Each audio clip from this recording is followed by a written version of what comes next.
বাবা, আমরা 1:10 বাসটা পেয়ে যাব। হ্যাঁ রে মা, তাড়াতাড়ি চল, না তো বাসটা মিস করব।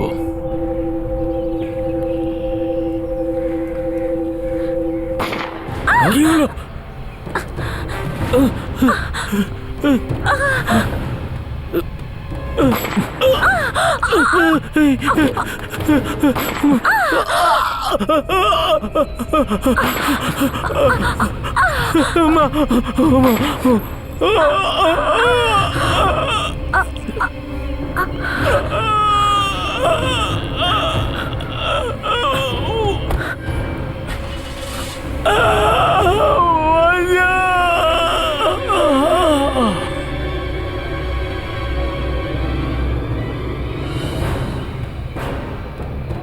কি হয়েছে দাদা? আরে গুলি চালিয়েছে একজন লোক ওই ব্ল্যাক স্যান্ট্রোর ওখানে।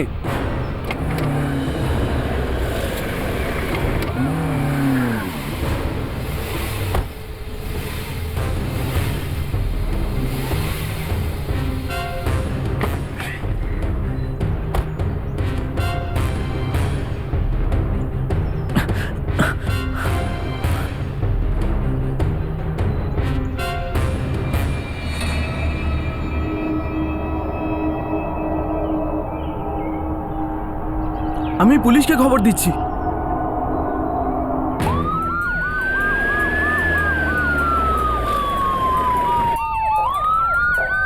সরো সরো সরো, আপনারা সবাই সরুন।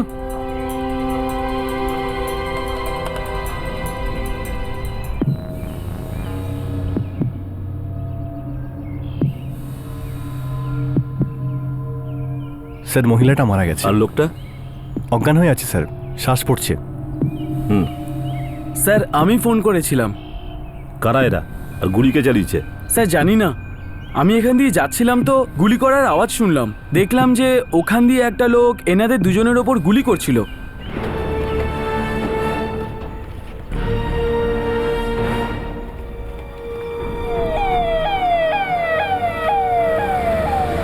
দিনের আলোয় ভোপালের এক কোর্টের সামনে প্রকাশ্যে গুলি চলল।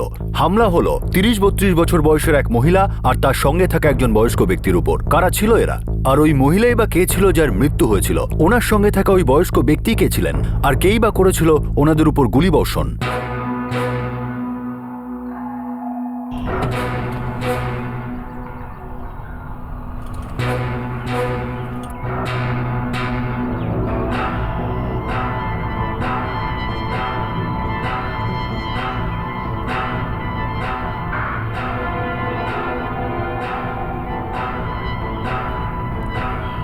স্যার, ও গাড়িতে বসে পালানোর চেষ্টা করছিল। আমাদের জমায়েত হতে দেখে ভয় পেয়ে গেছে আর গাড়ি ছেড়ে ওই দিক দিয়ে পালিয়ে গেছে।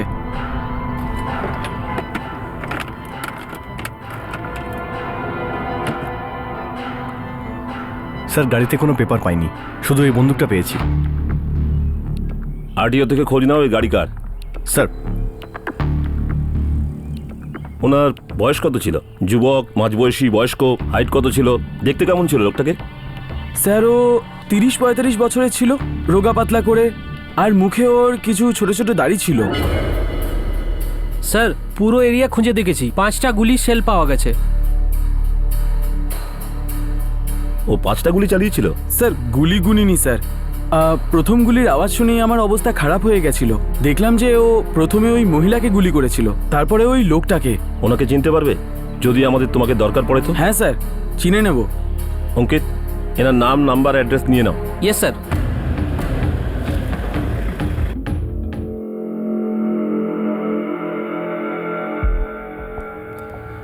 একটা গুলি পিঠের সোজা গিয়ে শিরদাঁড়ায় লেগেছে, একটা বুকে আর একটা পেটে। On the spot dead.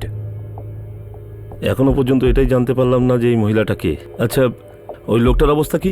বিপদ কেটেছে, কিন্তু এখনো জ্ঞান ফেরেনি।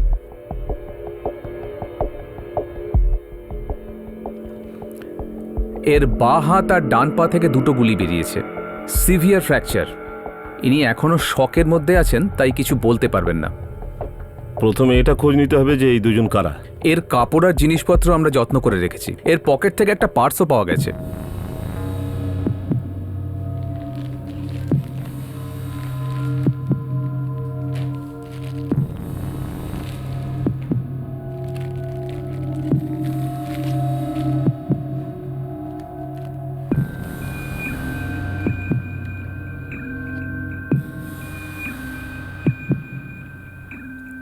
কৈলাসনাথ শর্মা,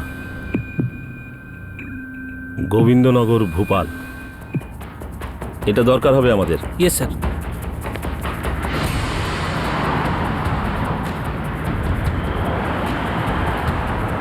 স্যার কারের রেজিস্ট্রেশন নাম্বার আরটিওতে পাঠিয়েছি, একটু পরে জানা যাবে যে গাড়িটা কার নামে। ভদ্রলোকের নাম কৈলাসনাথ শর্মা।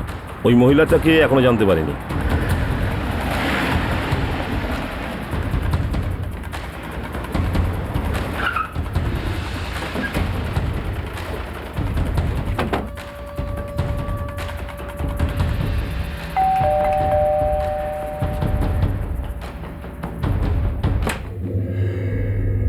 হ্যাঁ কৈলাসনাথ শর্মা এখানেই থাকেন? আগে হ্যাঁ, এটা ওনারই বাড়ি, আমার বাবা হন।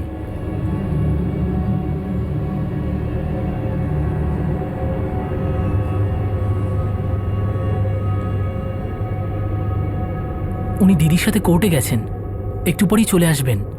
কিন্তু স্যার ব্যাপারটা কি? এই কি তোমার দিদি? হ্যাঁ হ্যাঁ, ওই তো আঁচল দিদি। কিন্তু স্যার হয়েছেটা কি? কেউ তোমার বাবা দিদিকে গুলি করেছে।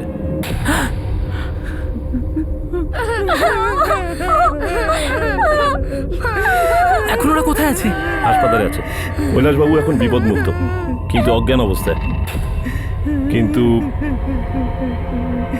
আঁচল মারা গেছে।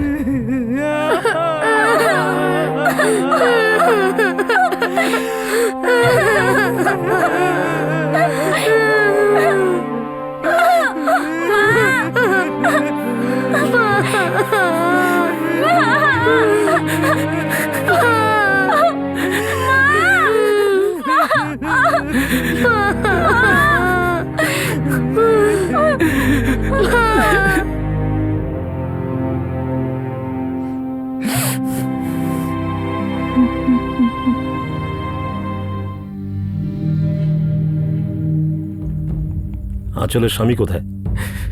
দিদি এখন আর ওর সাথে থাকে না। ওরা দুজন 8 মাস আগেই আলাদা হয়ে গেছে।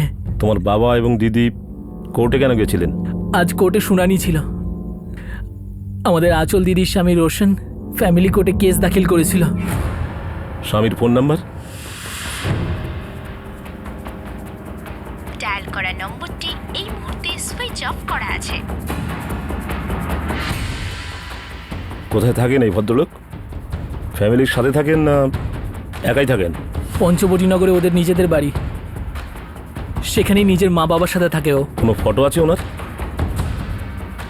দিদির কাছে নিশ্চয়ই থাকবে, আমি বাড়ি গিয়ে চেক করে দেখছি।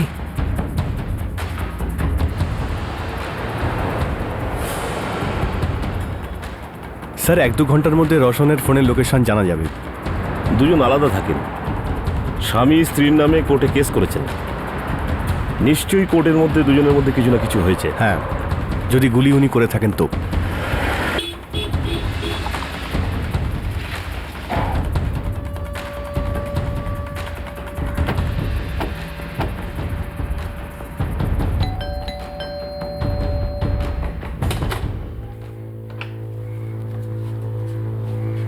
বলুন।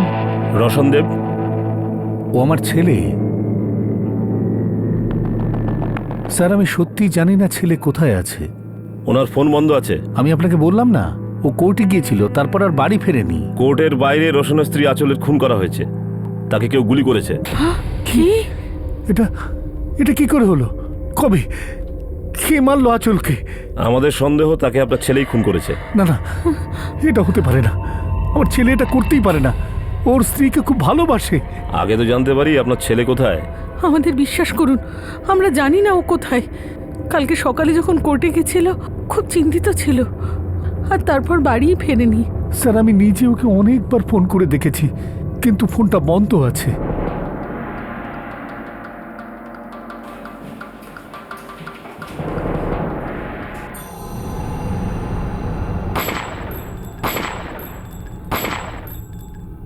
হ্যাঁ স্যার, এই সেই লোকটা। স্যার আইউটনেস যোগরাজ বলছে যে গুলিটা রোশনই চালিয়েছিল, আর আরটিও থেকে জানা গেছে যে গাড়িটা ওরই। ওর ফোন লোকেশনে কিছু জানতে পারলে? স্যার লাস্ট লোকেশন কোর্টের চত্বরেই দেখাচ্ছে, তারপর থেকে ওর ফোন সুইচ অফ। এই কথাটা পরিষ্কার হয়ে গিয়েছিল যে আঁচল আর তার বাবা কৈলাসনাথের উপর হামলাকারী আর কেউ নয়, বরং আঁচলের স্বামী রোশনই ছিল। এমন কি ঘটেছিল স্বামী স্ত্রীর মধ্যে যে স্বামী স্ত্রীর প্রাণ নিতে উদ্যত হলো? এই অপরাধের ইঙ্গিত কি এতদিনে কেউ বুঝতে পারেনি? আমার ছেলে বিব্রত ছিল, এটা ঠিক, কিন্তু এরকম কাজও করতে পারে না। প্রকাশবাবু, আমাদের কাছে খবর আছে যে আপনার ছেলে তার স্ত্রী ও শ্বশুরকে গুলি করেছে, আর তখন থেকেই ও নিরুদ্দেশ। আইনের থেকে পালিয়েও বাঁচতে পারবে না। আর যদি আপনি ওকে বাঁচানোর চেষ্টা করেন না, তো আপনারও হয়রানি বাড়বে। ভগবানের দিব্যি স্যার, আমি কিচ্ছু জানি না ও কোথায় আছে। এখন আর আমি ওকে কি বাঁচাবো? তখন তো বাঁচাতে পারিনি, যখন সবকিছু ভেঙে যাচ্ছিল। আমার ছেলে অনেক চেষ্টা করেছিল আঁচলকে মেয়েদের ফিরিয়ে আনার, অনেক চেষ্টা করেছিল। কিছুই বুঝতে পারছি না ও এটা কেন করলো। কি এমন ঘটেছিল দুজন স্বামী স্ত্রীর মধ্যে? আর এই কোর্টের ব্যাপারটা কি? কি বলবো স্যার, প্রথম মানুষ বিভ্রান্ত হয়ে পড়ে, তারপর তার বুদ্ধি নষ্ট হয়ে যায়, কোনটা ঠিক কোনটা ভুল বুঝতেই পারে না। সাজানো সংসার সমস্ত নষ্ট হয়ে যায়। দুজন দুজনকে খুব ভালোবাসতো স্যার। গত 8 বছর আমাদের জীবনটা কত সুখের ছিল।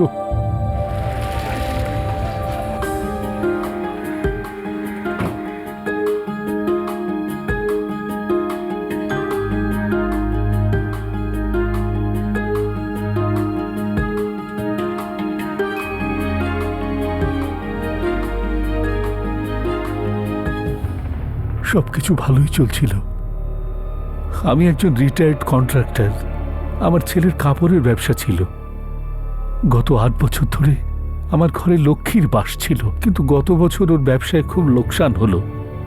ব্যাস, সবকিছু গন্ডগোল হয়ে গেল।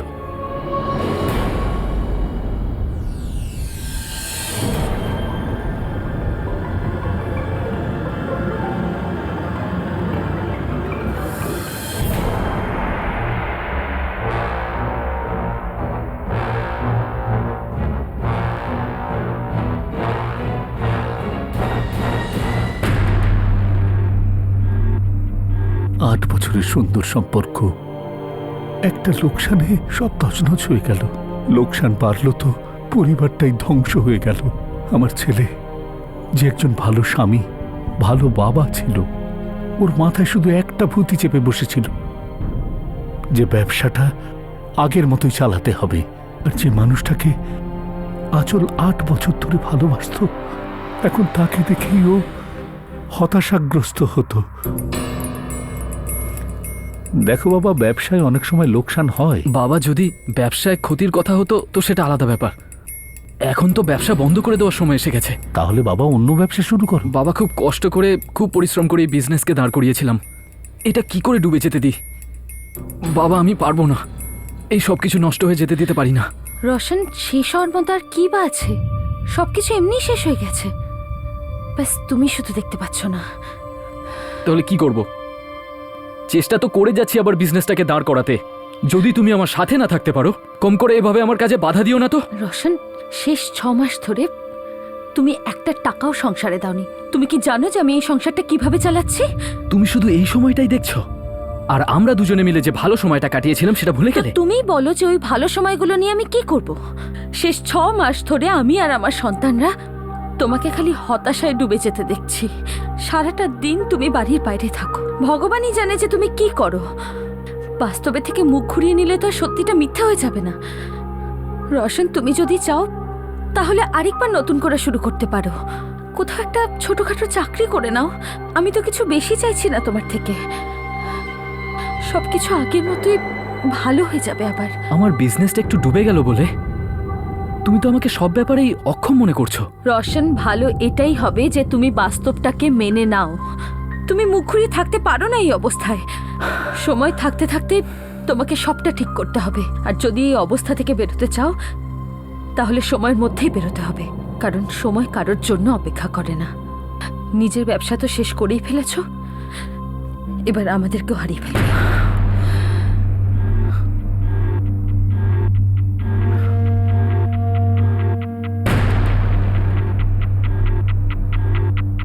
ছেলে তো আমার ব্যবসাটাকে লাইনে ফেরাবার চেষ্টায় মেতে উঠেছিল। ও দেখতেই পাচ্ছিল না যে ওদের দুজনের সম্পর্কটা নষ্ট হয়ে যাচ্ছে। আঁচলের এটা সহ্য হচ্ছিল না, তাই বাচ্চাদের নিয়ে একদিন বাড়ি ছেড়ে চলে গেল। বৌমা, এরকমটা করো না, এসব ঠিক নয়। এতে তো অবস্থা আরো খারাপ হবে। অনেক হয়েছে, আমি চুপচাপ থেকে অনেক সহ্য করেছি, আর এখন আমি রোশনের সঙ্গে থাকার কোনো মানেই খুঁজে পাই না। আর যা কিছু চলছে তাতে আমার আর আমার সন্তানের অনেক ক্ষতি হচ্ছে। আমরা একসঙ্গে বসে কথা বলতে পারি, ছেলেকে আমি বোঝাবো। বাবা, শেষ 6 মাস ধরে তো এইসবই হচ্ছে, তাতে কি রোশনের কিচ্ছু যায় এসেছে? মা, আর একবার অন্তত চেষ্টা করো। বাবা, আপনি যদি করতে চান তো করতে পারেন, কিন্তু আমি আমার আর আমার সন্তানদের জন্য সিদ্ধান্ত নিয়ে নিয়েছি। বৌমা, ও আমার সাথে এরকম কি করে করতে পারে? বাচ্চারা কি শুধু ওর, আমার কেউ নয়?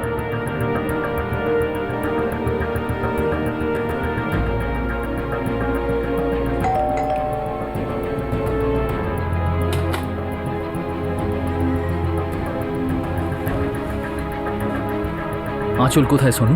বাচ্চাদের নিয়ে বাইরে গেছে। কোথায় গেছে ও? কখন থেকে ফোন করছি, ধরছে না। তোমাকে কিছু জানাতে বারণ করেছে। বারণ করেছে? ও হলো আমার স্ত্রী, আর ওই বাচ্চারা আমারও বাচ্চা। সরি জামাইবাবু, দিদি তোমার সাথে দেখা করতে চায় না।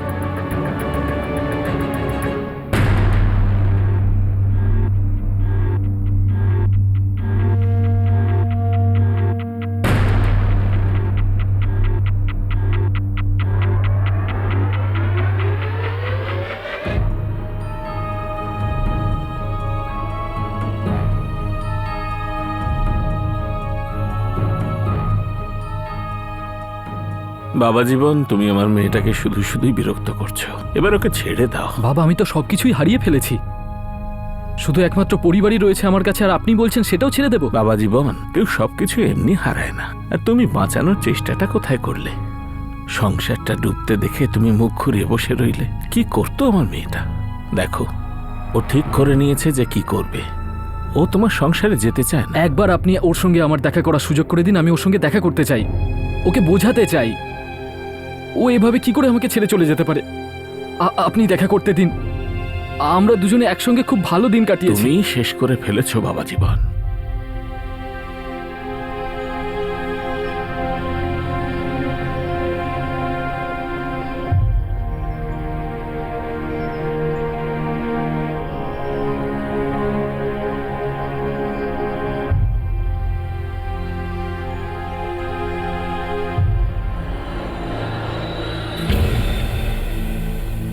আঁচল, আঁচল আমার কথা শোনো।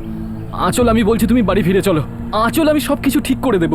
আমি তোমাকে খুব ভালোবাসি, তোমাকেই চাই। তোমাকে ছাড়া আর বাচ্চাদের ছাড়া আমি থাকতে পারবো না। আঁচল, আমার কথা শোনো, তুমি আমাকে ছেড়ে এভাবে যেতে পারো না। কেন যেতে পারি না রোশন? কি করব আমি তোমার সঙ্গে থেকে? তোমার যা শেষ করার ছিল সেটা তুমি করেই ফেলেছো। আমি আমার আর আমার সন্তানদের ভবিষ্যৎ ঠিক করছি। আমি তোমার কাছে হাত জোড় করছি, চলে যাও এখান থেকে। আঁচল,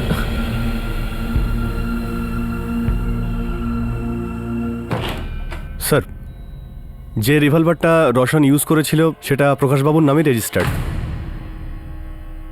প্রকাশবাবু, আমার এটা কেন মনে হচ্ছে যে আপনি জানতেন যে আপনার ছেলে আজকে তার স্ত্রীকে খুন করবে? আপনার পিস্তল ওর কাছে ছিল, কোর্টে যাওয়ার সময় ওর সাথে নিয়ে গিয়েছিল, পিস্তল ওর গাড়িতে ছিল, এই প্ল্যান করে যে কোর্ট থেকে যখন ওর বউ বেরোবে তখন ও গুলি করে মেরে ফেলবে।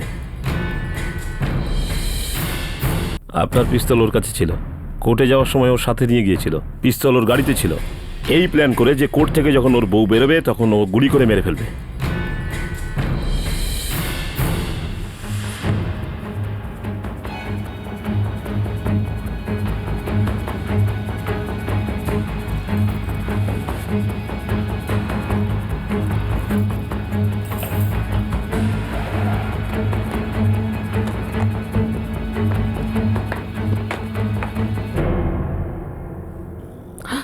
আমার পিস্তলটা তো নেই এখানে। স্যার, বিশ্বাস করুন স্যার, আমি সত্যিই জানতাম না ও এটা কবে নিয়ে নিয়েছে। সকাল থেকে খুব বিচলিত ছিল, কোর্ট যাওয়ার জন্য বেরিয়েছিল, কিন্তু এমনটা তো ভাবিনি যে ওই সব করবে। দেখো বাবা, লড়াই ঝগড়া করে আঁচল আর বাচ্চাদের ফিরিয়ে আনার চেষ্টা করো না। এতে কিচ্ছু উপকার হবে না। লড়তে হলে সময়ের সঙ্গে লড়ো, নিজের জীবনটাকে গড়ে তোলো। সবকিছু লাইনে ফিরে এলে বউ বাচ্চারাও নিজে থেকেই বাড়ি ফিরে আসবে। বাবা, আঁচল আমার সঙ্গে এরকম করতে পারে না।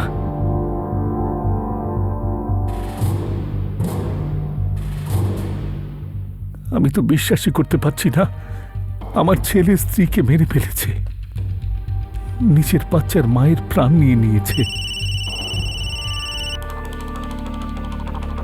Hello sir. Yes sir, thank you sir. কৈলাসনাথের জ্ঞান ফিরেছে, ডক্টর বলছে উনি কথা বলতে পারবেন।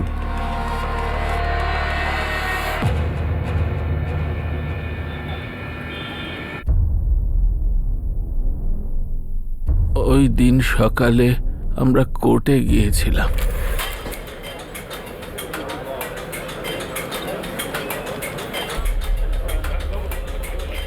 জামাই আমাদের অনেকটা আগেই কোর্টে এসেছিল।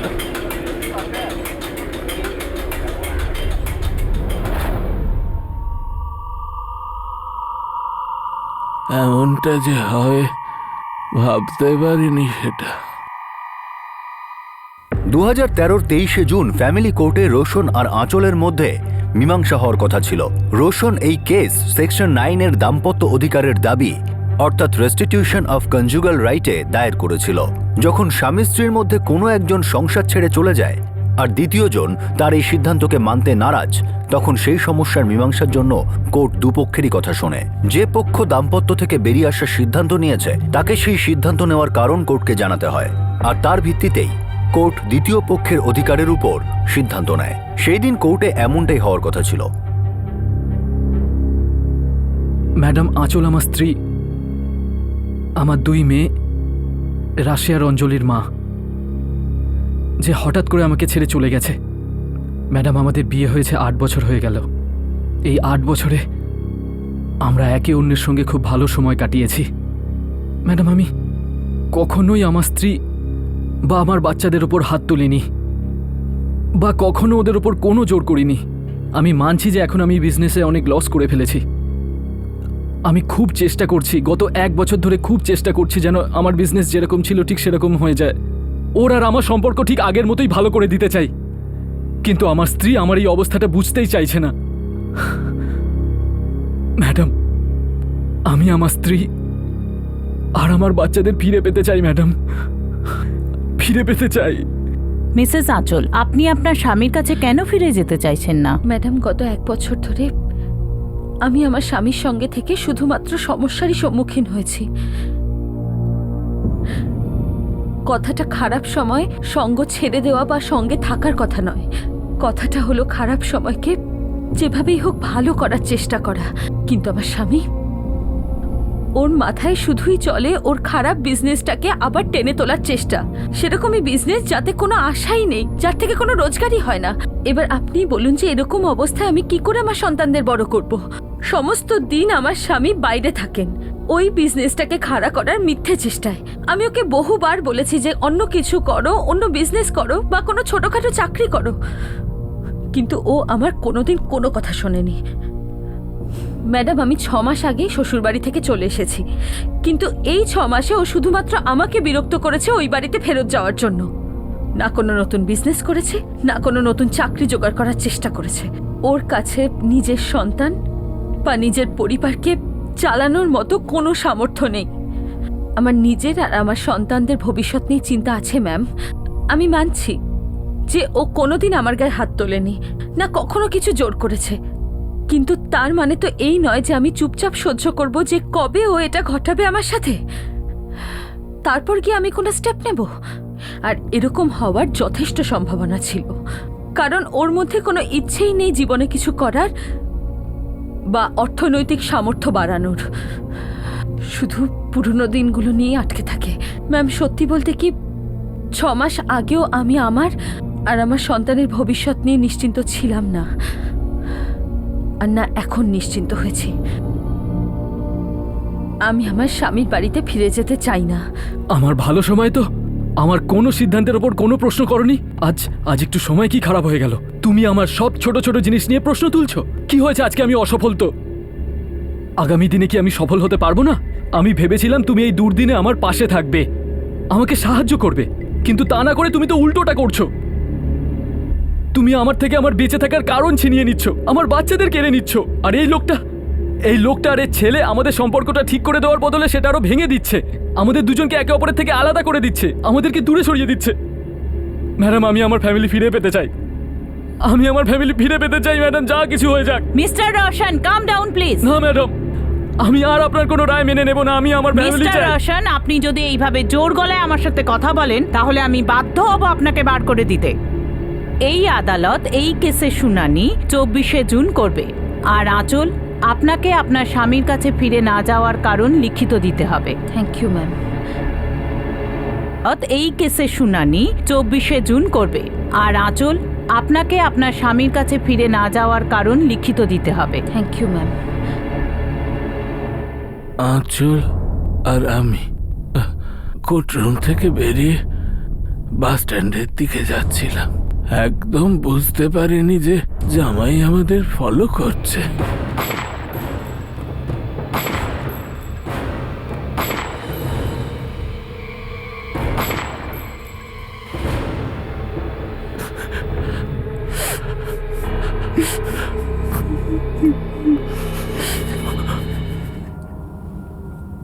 স্যার, ওর ফোন এখনো বন্ধ আছে। সিং, ওর বাড়ির বাইরে নজরদারি বাড়িয়ে দাও। আর ওর বাবার ফোনটাও ট্র্যাক করো, যাতে অন্য ফোন থেকে ফোন করলেও আমরা জানতে পারি। আর আমাদের সমস্ত খোঁজড়কে ওর ফটোটা দিয়ে দাও। ওর নিজের স্ত্রীকে খুন করে পালিয়েছে, যাকে ও বাড়িতে ফিরিয়ে আনতে চাইছিল। আমরাও দেখব কতক্ষণ লুকিয়ে থাকে।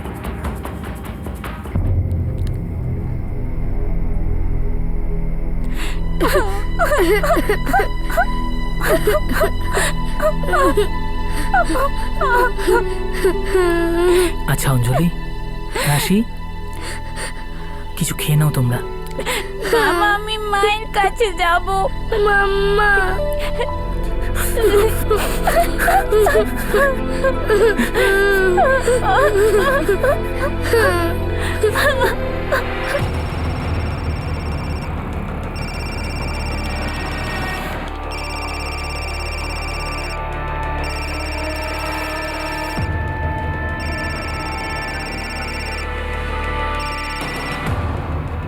হ্যাঁ বল ভাই। হ্যাঁ বল यार, কোথায় তুই? কে বলছেন? আপনি কে বলছেন? আমি কনস্টেবল খুরানা বলছি, থানা থেকে। হ্যাঁ স্যার, বলুন কি ব্যাপার? এটা তো আমার বন্ধুর নাম্বার, তাই না?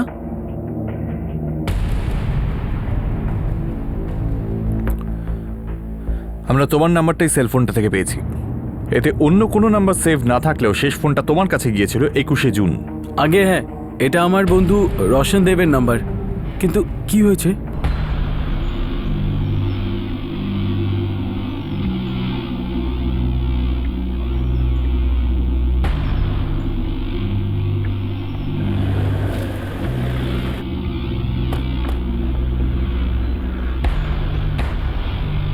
সরো সরো সরো, আপনারা সবাই সরুন। আমরা প্রায় 9:30টার সময় ফোনটা পেয়েছিলাম। একজন লোক ওখান দিয়ে যাচ্ছিল, সেই ফোনটা করে।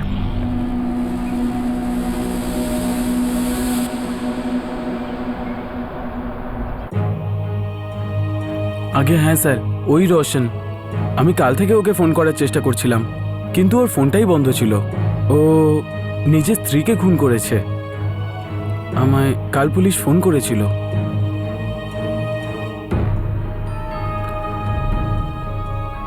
ও 21শে জুন আমার সাথে ফোনে কথা বলেছিল। বেশ চিন্তিত ছিল ও। আরও স্ত্রী বাচ্চাদের সাথে নিয়ে ওকে ছেড়ে চলে গেছিল। বন্ধু ছিল আমার। অনেক বুঝিয়েছি, অন্য কোনো কাজ করে নে, ব্যাস এই সিচুয়েশনটাকে হ্যান্ডেল কর। তুই পরে ডুবে যাওয়া বিজনেসকে সামলাস। কিন্তু ও শুনলে তবে না। আর তারপর যখন ও স্ত্রী বাচ্চাদের সাথে নিয়ে ওকে ছেড়ে চলে গেল, তারপর ও সম্পূর্ণ একা হয়ে গেল। খুব ভালোবাসতো নিজের স্ত্রীকে, বাচ্চাদেরও খুব ভালোবাসতো।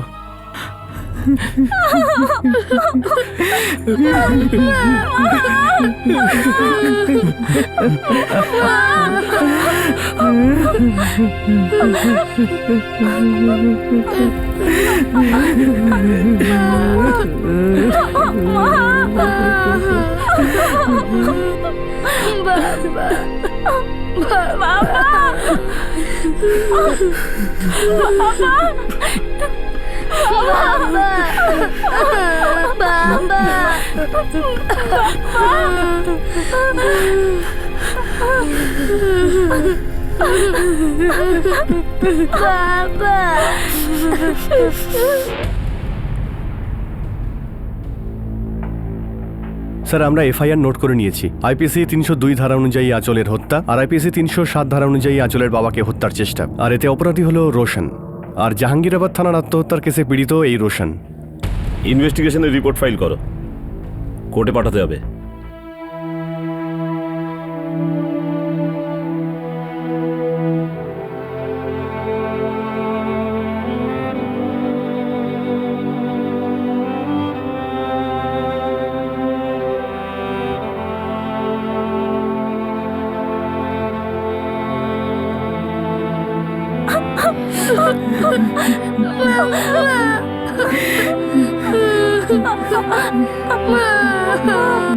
রোশন তার স্ত্রীকে খুন করে নিজেও আত্মহত্যা করেছিল।